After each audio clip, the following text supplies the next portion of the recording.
The first guest of the evening is truly a poet. He's an artist. He is a friend and an inspiration to anyone who has ever played the guitar or tried to write poetry. Would you please welcome Gordon Lightfoot?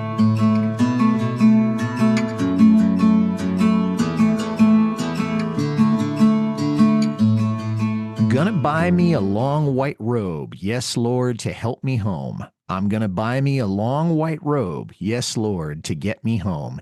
And when I get my heavenly gown and I lay my burden down, I'm gonna get me a long white robe to get me home.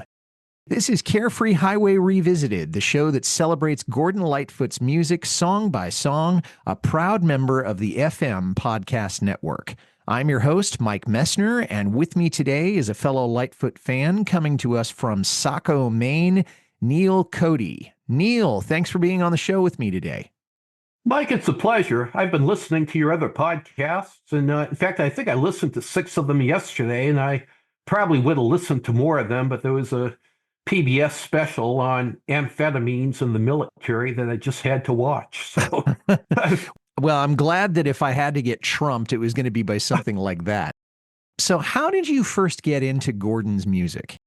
Well, like a lot of Americans, I was in, If You Could Read My Mind, and that came out when I was in the 8th grade. Only it seemed to represent a disconnect between me and older people as for such topics as length of hair.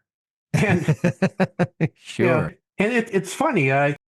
As a student, I oftentimes had trouble finding a theme in poems and short stories, but I could grasp the meaning of songs, and a lot of very profound songs came out around that time. I mean, there was Neil Diamond who wrote Shiloh when I was young. I used to call your name when no one else would come. Shiloh, you always came, come today.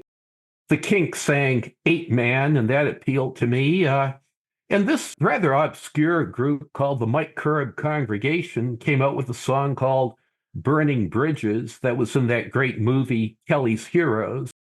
All the burning bridges that are falling after me. And those songs really seemed to resonate with me, as did one by a man named, I think his name was Keith Barber, of Echo Park, about an old lonely man. And that reminded me of my grandfather, who also lost his son.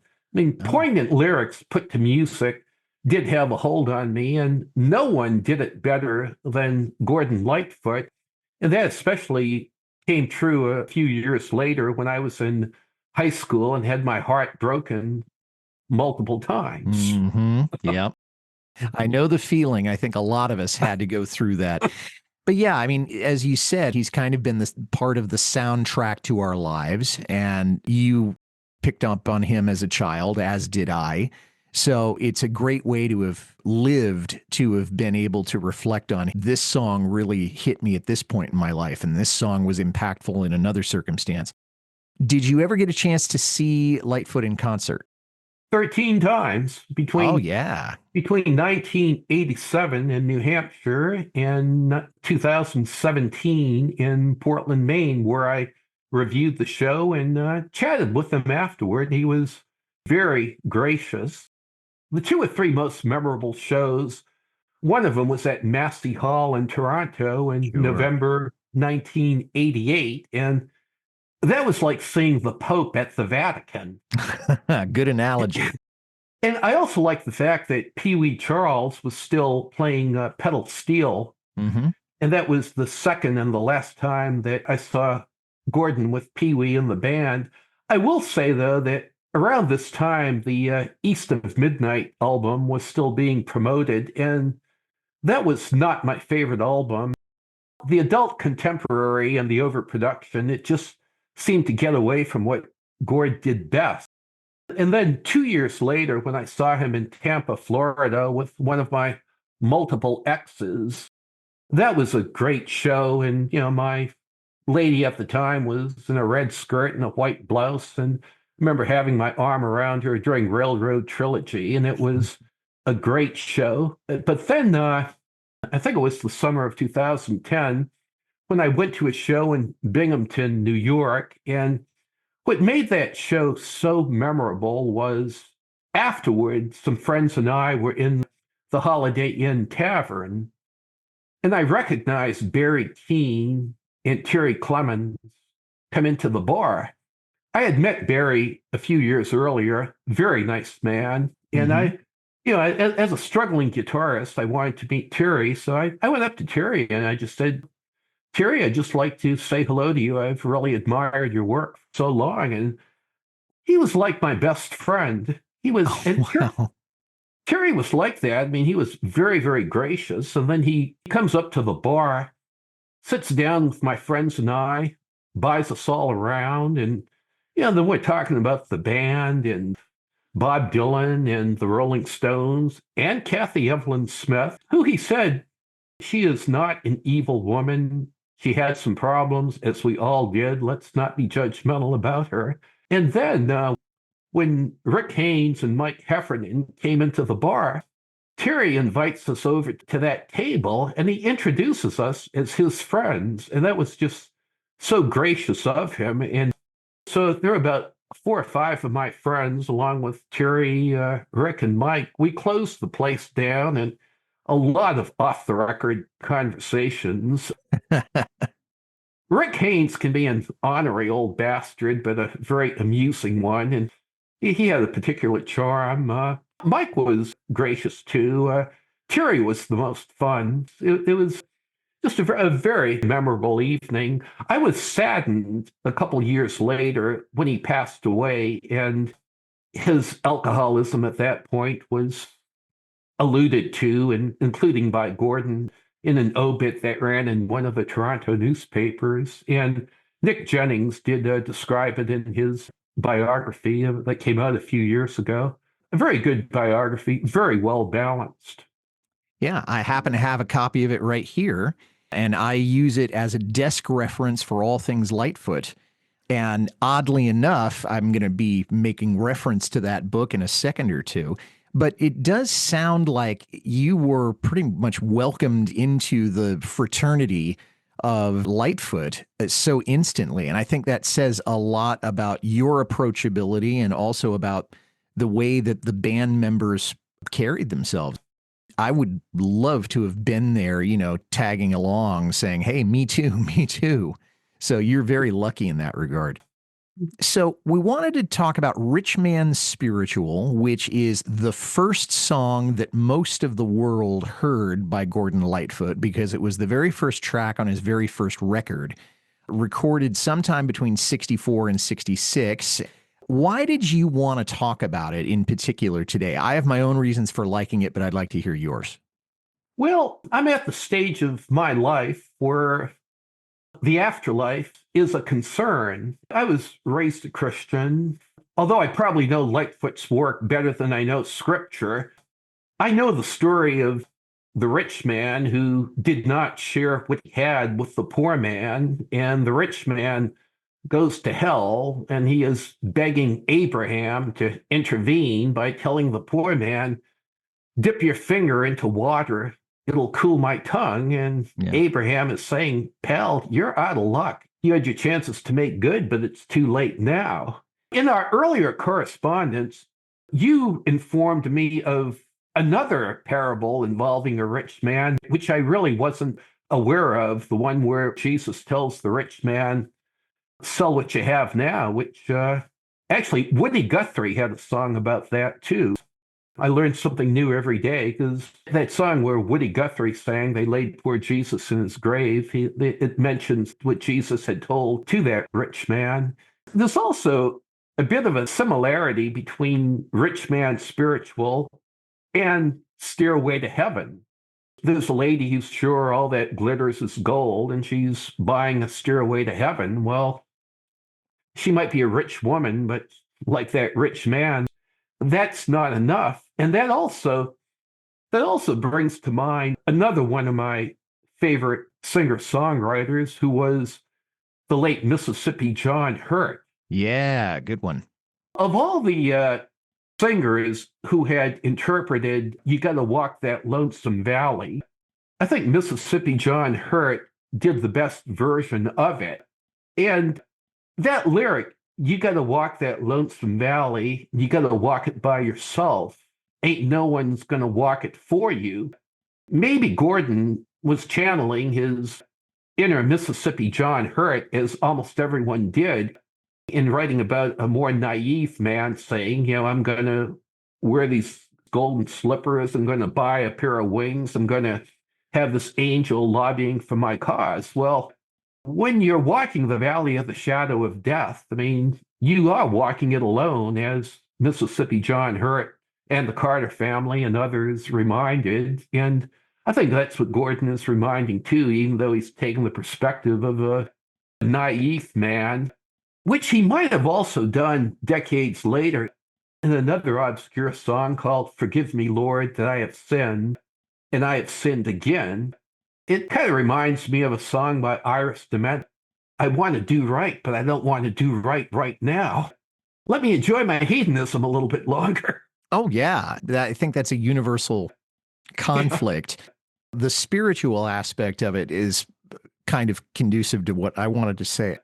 There is a message to it, but it's not an overly heavy message. You don't feel depressed by listening to this song, but you are struck by the naivete of this guy, that if he has just had a contact with Christ, as it does in the 10th chapter of the Gospel according to Mark, where he's told, sell all you have, give to the poor, you'll have treasures in heaven, and then come follow me. I got to think about it. This is the next day, and the rich young ruler is saying, well, I'm going to get to heaven, and this is the way I'm going to do it. And of course, it's the complete opposite of what Jesus had told him to do. Now, you mentioned some parallels with the Led Zeppelin song, with the Mississippi John Hurt song. Do you have any personal anecdotes about when the song really hit home and you thought, okay, this is narrating Neil's life right now? Or have you ever been lucky enough to think that you could buy all those possessions?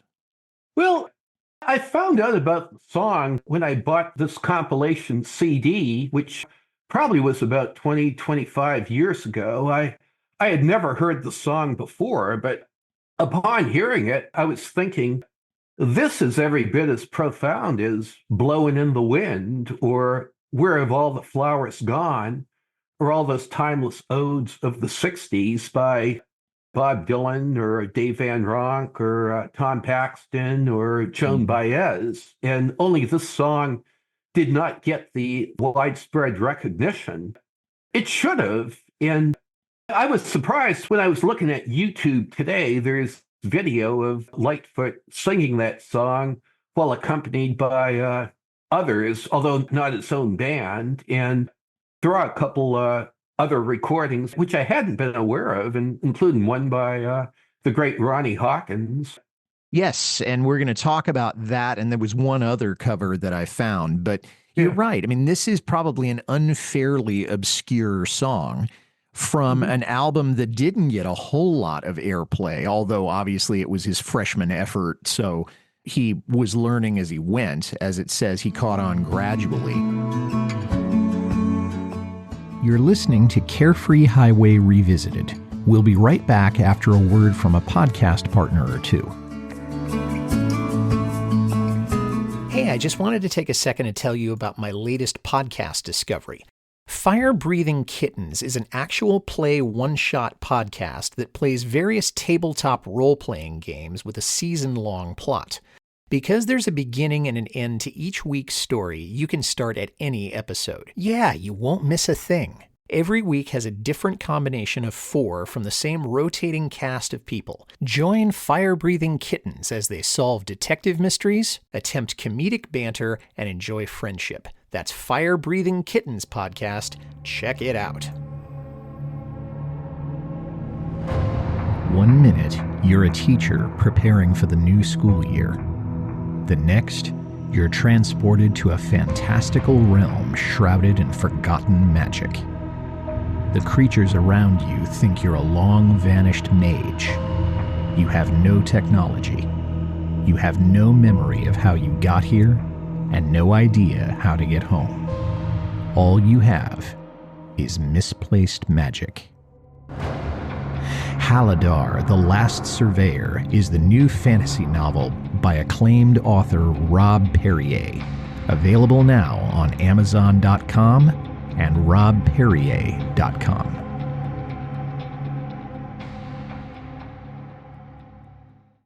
Let me ask you this. Is this a song that you could listen to at any time doing anything, or is there a particular setting where you'd think this is where I would really enjoy listening to this the most? When I listen to Lightfoot, either when I'm driving or when I'm at home and I can sit back in my easy chair and just absorb the lyric and the melodies. I don't play Lightfoot if I'm cleaning house. I find that Lightfoot's music just commands all your attention. I mean, I could put on the Stones if I were doing something else, but there's nothing really profound about Jumpin' Jack Flash or Satisfaction. But there's always something profound and poignant about a Lightfoot song. You know, that is beautifully well said. And I think for me, I really have to focus on the artists that I care about. And the Stones are not one of them, so that I could play that while I'm cleaning house or folding laundry or just doing something very mundane. And it would be, okay, it's a nice background noise. But if Lightfoot or CSN or somebody comes on like that, I'm just thinking to myself, I have to drop everything and I have to really focus in with my ears and my heart at what it is they're saying. That said, I think driving would probably be the ultimate way I would be listening to this, because most of his music is conducive to driving, but this one is upbeat enough so that it would also enhance the whole driving experience. So I think I would probably put this on a road mix, and I'm driving from the Bay Area down to Disneyland next month, so maybe I'll have that as part of my soundtrack for the trip. Well, the artists who I always listen to while driving, aside from Lightfoot, another one who was from your part of the world, and that was Kate Wolf. The late, great Kate Wolf. I put her on an equal pedestal with Lightfoot. No one could just squeeze your heart the way Kate could. And Nina Gerber, she was to Kate what Terry Clemens or Red Shea was to Lightfoot, who could so enhance a song with whether it was on mandolin or lead guitar or whatever. I just love Kate Wolf. Someone else, he might be obscure but well known in the folk community, and that was the late Bill Staines.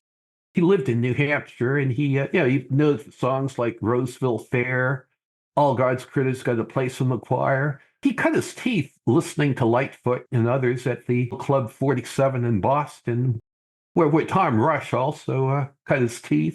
I wish I had that kind of musical ability. We can't all have that same kind of gift, and I certainly don't. But if it wasn't for Lightfoot, I know I wouldn't have ever taken up the guitar. There were other artists that I listened to that were just as important, but there was no one more important than Lightfoot. In the book, Jennings never mentions the song by name, or if he does, he doesn't mention it in the index. And I can't find anything about how the song got written in any of my online sources. And I've looked in the liner notes of the Gordon Lightfoot songbook, and that song is not on it. Yeah, there's another book that preceded Nick Jennings. Have you ever read David Bedini's Writing Gordon Lightfoot? I have a copy of it, yeah. I very much enjoyed that. It is a delightful read. Unfortunately, Benini doesn't mention anything about the song in his book either. Yeah. So I think we probably, at least for today's purposes, we're probably going to have to write that off as we don't know how it got written, but we know what the spirit of it is, and that's what we can talk about now as we talk about the lyrics. If we can bring the song to greater attention, we'll really serve a purpose, I think, because it's a song that I'd like for other people to hear. Yeah, and I think on the notes to this podcast, I think I'll put a YouTube link to the song, because I think more people need to listen to it. And it is available on YouTube. And of course, it's available on the Lightfoot album, the exclamation point album. And it's on at least one of the collections that are out of Lightfoot's work, although it's not out on Gord's Gold or Gord's Gold 2, as far as I know. Let's start talking about the lyrics a little bit. I did some research with the help of my friend Kevin Hester. Shout out to you, Kevin, in Iowa, about what the different objects meant in the song.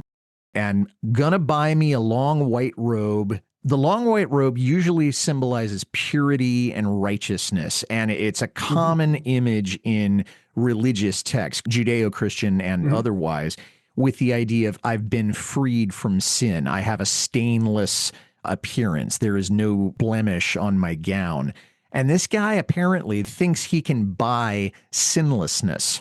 And the fact of the matter is that money won't buy you a clean conscience, and it certainly can't buy you earthly perfection. When I get my heavenly gown and I lay my burden down, and I wonder, what kind of burden is this guy talking about? Is that just poetic license, or do you think he might have another burden that he is alluding to? That line, too, reminds me of another Mississippi John Hurt song where about laying his burden down. But I think that, to me, laying your burden down means repenting.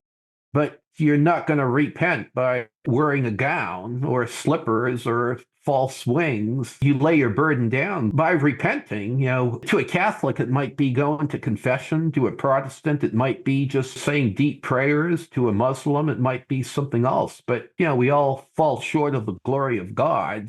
So, there's a spiritual burden we have, which is our sins. But then there's the earthly burdens we have, too, which is just trying to support ourselves and those we love. In that case, it could be both burdens. Although you think about it, if this guy is that rich, then he probably doesn't have to worry about his earthly concerns. He's got enough wealth to be happy and enough so that he thinks he can do this. It does make you wonder about the burden. But as you said, the only way you can lay down the burden of sin is to repent and stop sinning. And given the fact that this guy is trying to buy his way into heaven, he's not doing very well, at least looking at it from a Judeo-Christian perspective.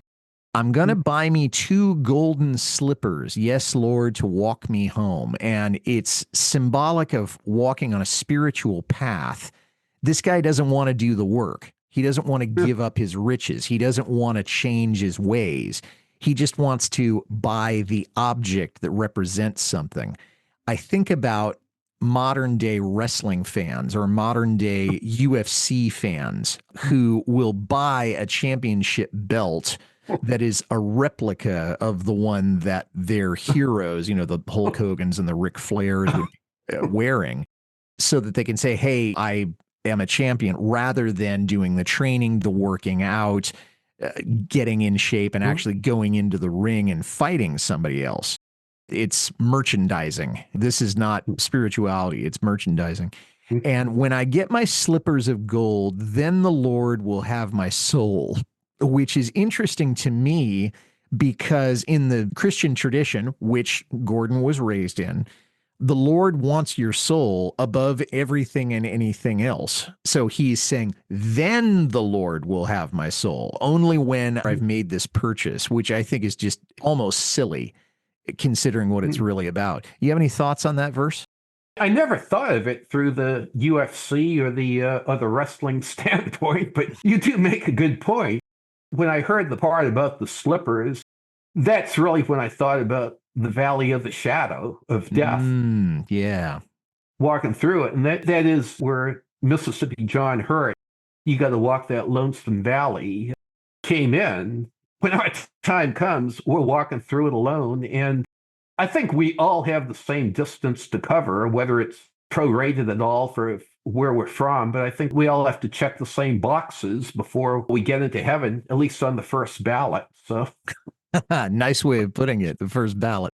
There is a school of thought that we all die alone, that there's nobody who's going to be there, even if they're holding our hands. And then there's also the perspective of, even if I have the golden slippers and the white robe, I'm still walking through the lonesome valley or the valley of the shadow of death or whatever metaphor you want to use. You may have the accoutrements, but you're still going to have to go through that valley. And on the other side could be heaven in the songwriter's mind, or we haven't the vaguest idea what. I agree with that idea that Keep the Mississippi John Hurt reference because that's working here. I'm going to buy me 2 wings of silver, yes, Lord, to fly me home. Well, angels have wings, at least the angels that we think of in the West, they have wings. Silver is a precious metal, so it's obviously going to be expensive. And when I get my silvery wings, then an angel choir will sing. And I thought, this is the funniest part of the song, because when I buy this, then an angel choir is going to be congratulating him for buying something that can't be bought. And as usual, I'm reading too much into this, but I just thought he is actually looking for praise for what he's done. What do you think? Well, he's singing it from the perspective of someone who just takes too much for granted and someone who hasn't done any serious, introspective, spiritual thinking. I think he wrote the song when he was, in his mid-20s? Probably was 24, 25 when he wrote the song, but I think it's obvious that he was not that naive man himself, but he recognized the insincerity, because one thing everyone that has ever said about Lightfoot is he was on the level. He was not a phony, and he was not really pretentious. He was a fairly humble man. He was not a Mick Jagger. Oh, no. He was down to earth. He was not someone who demanded to be treated a certain way. He was not a diva in the masculine sense. He cared about doing well. He cared about success, because musicians do want to be able to feed yourself. And of course, he died extremely wealthy, but it wasn't a cosmetic job, I guess is what I'm saying. He didn't go into this just to make money, because it would have changed the quality of the work that was being done. And then we come to my favorite part. I'm going to buy me a poor man's trouble. Yes, Lord, to help me home. Because this is the most ironic part of the song. These are troubles nobody wants. Okay, nobody wants to have the troubles of a poor person or a homeless person or somebody who's just living hand to mouth or can't feed themselves. Nobody wants that. And a poor man would gladly give up some of those problems for some other kind of trouble, like the kind of trouble that a rich man would have. Oh, shall I wear stripes or checks? Oh, the problems of my attire, that kind of thing. And I guess the narrator is kind of trying to get around the idea that it's easier for a camel to go through the eye of a needle than for a rich man to enter heaven. So again, he's trying to break the rules. He's taking the idea, blessed are the poor, which is a paraphrase of what Christ said in the Sermon on the Mount. And he's saying, well, then I'm going to buy myself into being poor. I don't know how you do that, but there it is. Any thoughts? I like your observation about that part of the song. I don't believe it's the last verse of the song, but No, not quite. It does lead up to the part about it. Now that I've bought me a poor man's trouble, now the angels will really welcome me. And it's a reminder for the rest of us, maybe Donald Trump too, that there's no buying of a poor man's trouble. You got to have some empathy for those who have less than you. Greed is not good, and you just got to have the empathy, or otherwise you're the rich man dressed in purple. Yeah. Who winds up trying to intervene with Abraham, have the poor guy dip his finger in water. What good that would do, I don't know.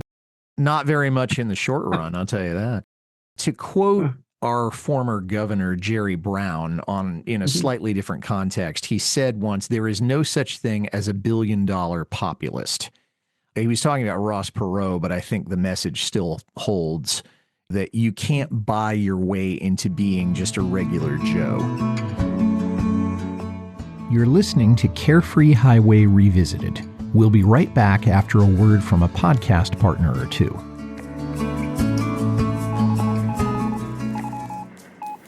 In 1942, when the world needed a hero to fight the forces of evil, a woman had the courage to step forward. Her name was Helen Meeker. Her adventures took her across the United States and behind the lines of both the European and Pacific fronts. President Franklin Roosevelt trusted her judgment.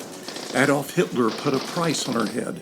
And in the face of overwhelming odds, She battled through everything that was thrown at her, dodged death countless times, and challenged the most diabolical figures in history. The star of more than 20 novels, Helen Meeker proved her grit and determination time and time again. And now the Long Highway Players bring the book series to life on the airways.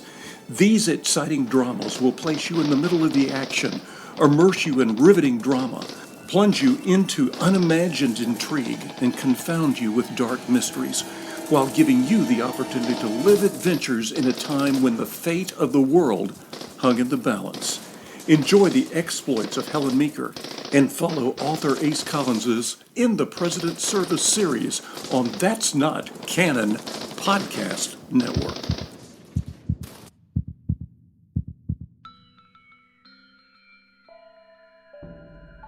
I'm Steph Garcia. And I'm Mike Messner. We are the co-hosts of Musical Murders, the true crime podcast that meets at the dissonant intersection of music and death. From rock legends who lived fast and met tragic ends to the shocking cases of musicians who crossed a deadly line, we uncover the stories behind the ledger lines.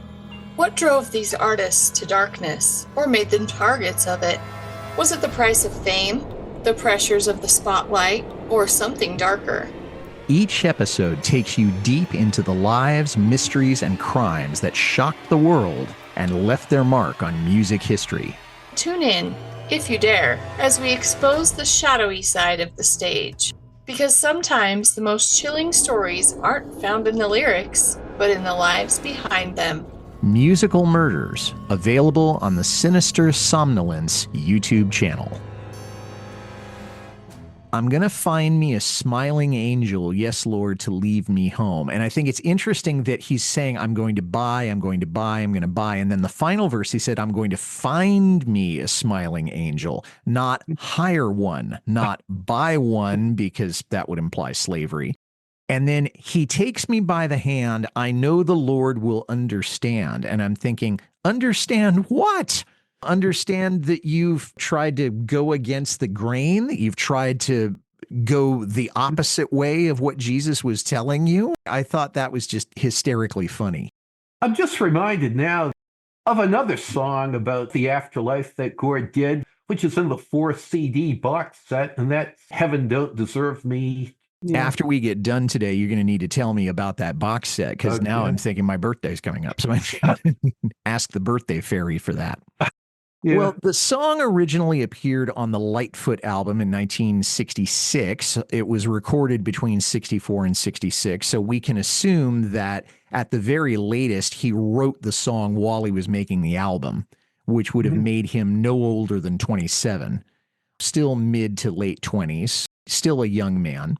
The album did not chart. The song was not released as a single, although there were 2 singles released from that album, but this wasn't one of them. I don't want to say that the first album was commercially a flop, but it certainly didn't make an enormous impact even in Canada, and probably not at all in the States. I don't know what the sales of it were, but we could find out pretty easily.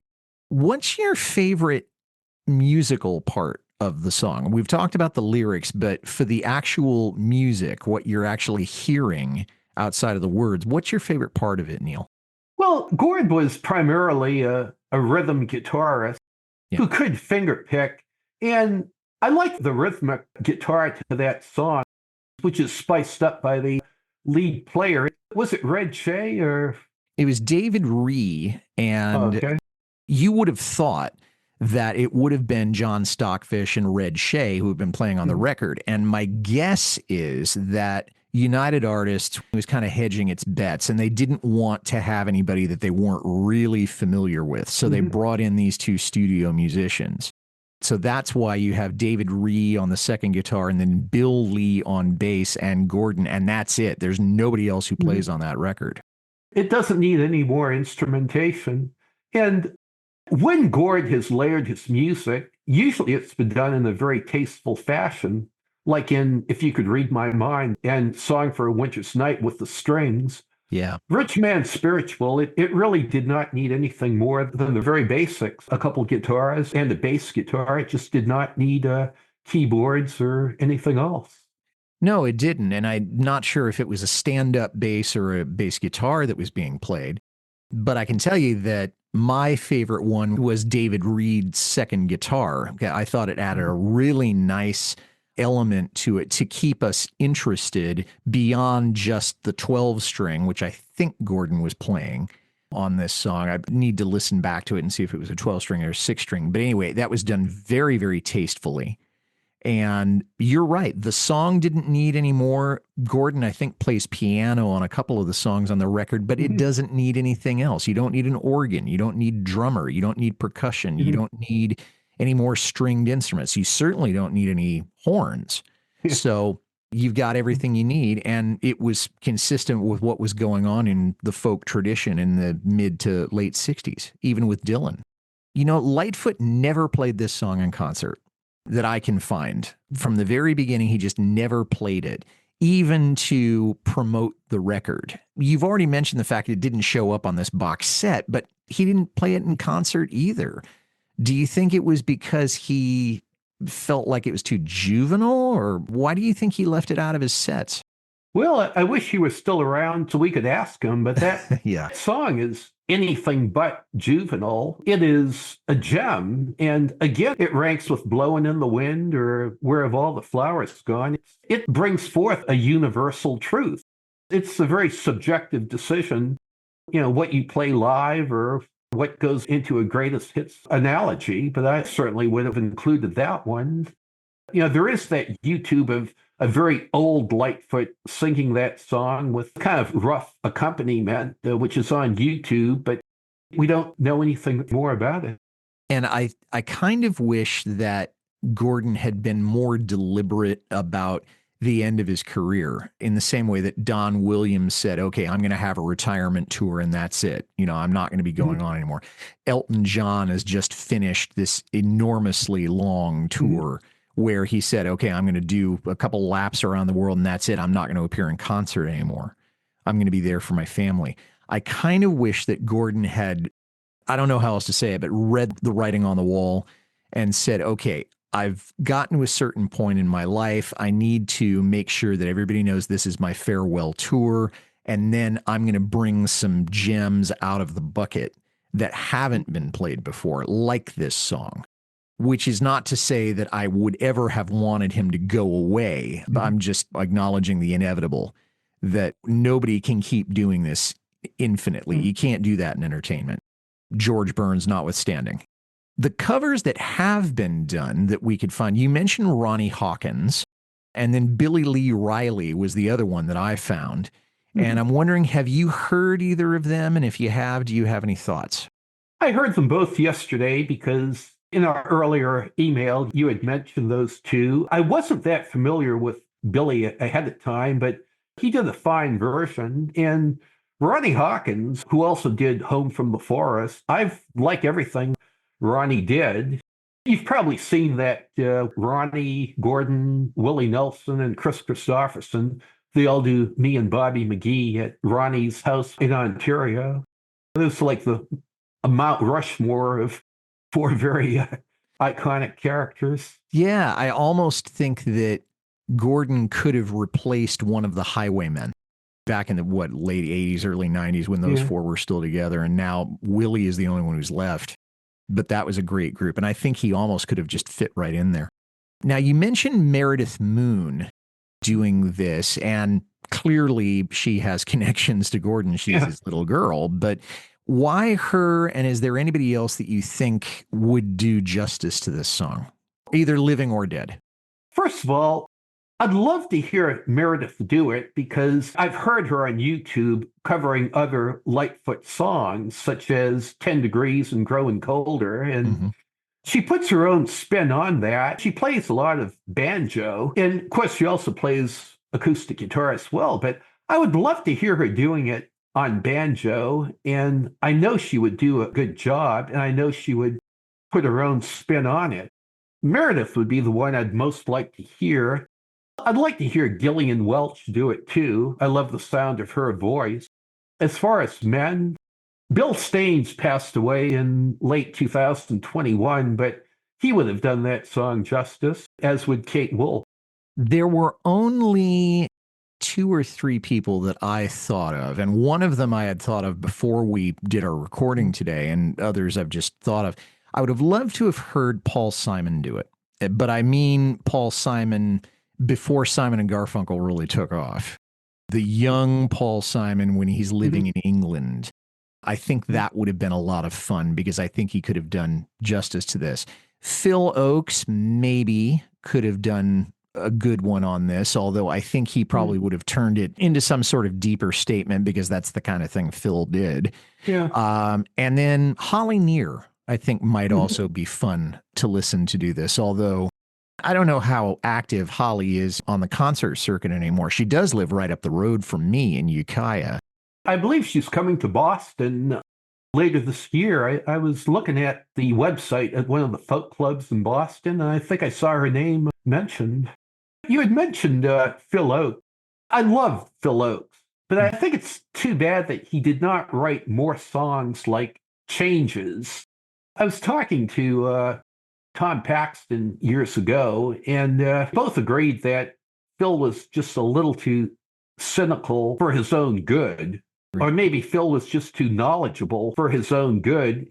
Sadly, that's why Phil took his life back in 1976. I love the song Changes. I love how Gord did it and how Ian Tyson did it as well.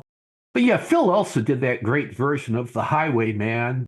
So Phil definitely could have done a really fine job with Rich Man Spiritual. Phil was just so insightful. It's a shame he's no longer around. Yeah, I think Phil would have had a lot to say about what's happened in the past 30 years. Yeah, Phil Oakes is a real tragic figure. I mean, I love his music, would listen to it on the far side of the moon, but kind of going off the whole idea of being cynical. I don't think he was ever naive enough as a person so that this would have been a credible song for him to sing. Let's remember, Phil had done the Draft Dodger Rag. Sure, yeah. Which also was about hypocrisy, you know. Oh, yeah. Sarge, I'm just 18, got a ruptured spleen, and I always carry a purse. You know, someone's got to go over there, but that someone isn't me. Yeah. That song has some similarities with Rich Man Spiritual because it's about someone unwilling to make the sacrifice, but hoping others do it for him. Well, I guess what I'm saying is that, as you said, he was so knowledgeable and saw through the political system so clearly and also had his own thoughts on religion that I just can't see him. I can hear him singing What's That I Hear Now and Draft Dodger Rag, but somebody who's going to be so naive to think that he can buy his way into heaven, I don't even think Phil believed in heaven. I think I would like to have heard his vocal rendition of it. I just don't know if he would have ever chosen to sing it, I guess is my point here. So, Neil, as we're sort of wrapping up, anything else you wanted to say about Rich Man Spiritual? Well, it's an undiscovered gem, and I would encourage anyone who listens to this podcast to look it up because it's a meaningful song, and it certainly made an impact on me. Let me give a shout out to your podcast. Once I started listening to them yesterday, I just couldn't stop, and I'll be listening to more of them. You haven't had a bad one yet, and I hope this one is not the exception. Oh, no. I mean, you're doing great, so I don't need to think you worry about that, no. Neil Cote, thank you so much for coming on the show. This has been a true delight to be able to talk about not just this song, but about music and about Gord's music in general. I hope to have you back on the show again soon. If you don't invite me, I will invite myself. And thanks for listening, everybody. If you like this well enough to listen to the whole thing, tell somebody about it. Carefree Highway Revisited is on Apple, Spotify, Acast, or wherever you get your listening matter. I'd like to make a special request for you to visit my Patreon page. I love this show so much, and I want to keep it going, and you're in a position to help. Please head over to www.patreon.com/Carefree Highway Revisited. $1 or $2 a month is all I ask. You can reach me, Mike Messner, at teachermike72@gmail.com. Well, scheduled to join me on my next episode will be my guest Harlow Rio Monroe, and she and I will be discussing Apology from the 1969 Sunday concert album. And that episode of Carefree Highway Revisited will be coming out in March of 2025. Until then, for Neil Cote, this is Mike Messner reminding you, run for the roses, but don't forget to stop and smell them. We'll see you next time.